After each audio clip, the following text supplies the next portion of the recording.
हुआ था और क्या फैसला आया? सर, जो हाई कोर्ट का कल प्रोनाउंसमेंट हुई थी कोर्ट नंबर 17 से, उसमें हमने जो 11 जून 2019 को गवर्नमेंट का एक नोटिफिकेशन था, जिसमें सोशियो इकोनॉमिक क्राइटेरिया के बेसिस पे जो कैंडिडेट्स हैं उनको 10 नंबर दिए जाते थे और 90 नंबर का रिटर्न एग्ज़ाम था, तो इस तरह 100 नंबर का एग्ज़ाम होता था। तो जो 10 नंबर थे उनको उन्होंने इस तरह बाइफिकेट कर रखा था कि भाई जिसके परिवार में कोई गवर्नमेंट जॉब नहीं है तो 5 नंबर उसको मिलते थे, कोई विडो है तो 5 नंबर उसको मिलते थे, या कोई विमिक जाति का है तो 5 नंबर उसको मिलते थे, या किसी का कोई एक्सपीरियंस वगैरह है तो 1 ईयर का 0.5 एक्सपीरियंस मिलते थे। इस तरह करके ये 10 नंबर डिसाइड किए गए थे, तो इनको मिलाकर ही मेरिट लिस्ट प्रिपेयर की जाती थी। तो फिर जब इस सिलेक्शन प्रोसेस को पूरा किया गया तो कुछ ऐसे कैंडिडेट थे कि जिन्होंने रिटर्न एग्ज़ाम के अंदर कंप्लीट यानी कि 19 में से 90 मार्क्स लिए, despite of that he was not selected, क्योंकि जिन लोगों के 90 नंबर थे उनको सोशियो इकोनॉमिक के कुछ मार्क्स मिल गए तो उनके नंबर 92, 93, 95 हो गए। तो जो कैंडिडेट 92, 93 ले गए और जिनको सोशियो इकोनॉमिक के बेनिफिट नहीं मिले और रिटर्न में 100% में से 100% लिया, इसके बावजूद भी उसका सिलेक्शन नहीं हुआ, तो उन्होंने हाई कोर्ट को चैलेंज किया कि जो नोटिफिकेशन है गवर्नमेंट का सोशियो इकोनॉमिक क्राइटेरिया के गलत है, ये अगेंस्ट द आर्टिकल 14, 15 और 16 के अगेंस्ट है, अगेंस्ट द मेरिट है, क्योंकि मेरिट जो सिलेक्शन का क्राइटेरिया है कि that to be find the meritorious candidate for the suitable candidate for a particular post. जब इस तरह के जो मेरिटोरियस कैंडिडेट हैं who are higher in the merit, who are the topper in their written examination, despite of that they could not be selected, तो it is totally against the rule, against the article 14 and 16 of the constitution of India. तो क्या अब जो जिन लोगों को number मिले थे भर्ती होगी तो क्या उनकी नौकरी में खतरा है? तो माननीय हाई कोर्ट ने ये कहा है कि भाई जो नोटिफिकेशन है इसको क्वेश कर दिया गया, सेट असाइड कर दिया गया है, इसके बावजूद जो मेरिट लिस्ट अगेन प्रिपेयर की जाएगी only on the basis of the return examination. अगर उसके बावजूद जो बच्चा ऑलरेडी सेलेक्टेड है and despite of the revise of the result अगर वो फिर से मेरिट में आता है तो ही विल बी कंटिन्यू, और अगर बच्चा उससे आउट ऑफ जोन मेरिट में आ जाता है तो उसको after following the due process of the law means giving the show cause notice और उसको सर्विस से खत्म हटा दिया जाएगा।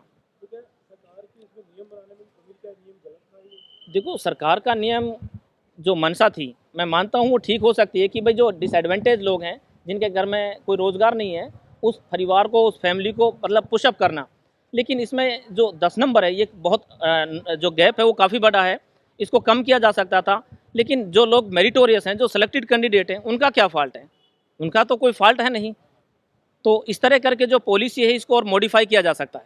अगर गवर्नमेंट की नीयत ठीक है और उसको बेनिफिट देना चाहते हैं वीकर फैमिली को, वीकर कैंडिडेट को, और उनको अपलिफ्ट करना चाहते हैं, लेकिन इतने नंबर के साथ उसको एडजस्ट नहीं किया जा सकता। ये अधिसूचना कब जारी हुई थी और कौन से ईयर का ये पूरा पर्टिकुलर मामला है? देखो सर, ये जो नोटिफिकेशन था गवर्नमेंट का वो 11 जून 2019 का है, और 11 जून नोटिफिकेशन के ऑनवर्ड जितनी भी रिक्रूटमेंट HSC के द्वारा हुई हैं ये इसका इफेक्ट उन सभी पे आएगा सर।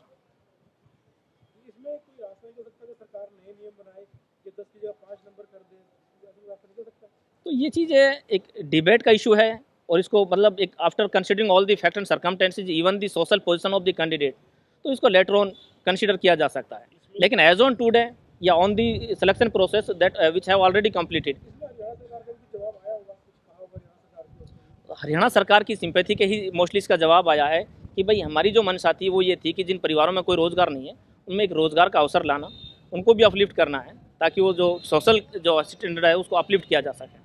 ये जो कैंडिडेट्स इसमें सेलेक्ट हुए हैं सर, जी। इसको लेकर संशय ये बना हुआ है कि कितने कैंडिडेट्स इसमें बाहर हो सकते हैं, या फिर क्या सरकार अपनी तरफ से उन कैंडिडेट्स को कोई रियायत दे सकती है, उनको नौकरी में देखो बनाए रख सकती है? सरकार that is the different thing, judiciary is independent, और ये डबल बेंच का डिसीजन है। Only remedy to file an SLP before the supreme court to challenge that order if the government want to challenge that order. Sir actual में आपको मैं एक for example देता हूँ कि इस भर्ती के अंदर 400 पोस्टें सब इंस्पेक्टर की थी। 400 पोस्ट के अंदर फॉर एग्जांपल अप्रॉक्सीमेटली 378 जो कैंडिडेट वे हैं जिनको सोशियो इकोनॉमिक का बेनिफिट मिला है। हार्डली 20 या 22 कैंडिडेट ऐसे हैं कि जो विदाउट गेटिंग द बेनिफिट इनका सिलेक्शन हुआ। अब आप अंदाज़ा लगा सकते हैं कि सोशियो इकोनॉमिक नोटिफिकेशन का कितना लार्ज लेवल पर जो कैंडिडेट उनको पर इफेक्ट पड़ रहा है। हमसे जुड़े रहने के लिए हमारे YouTube चैनल को सब्सक्राइब करें और नई वीडियो की नोटिफिकेशन के लिए बेल आइकॉन को दबाएं।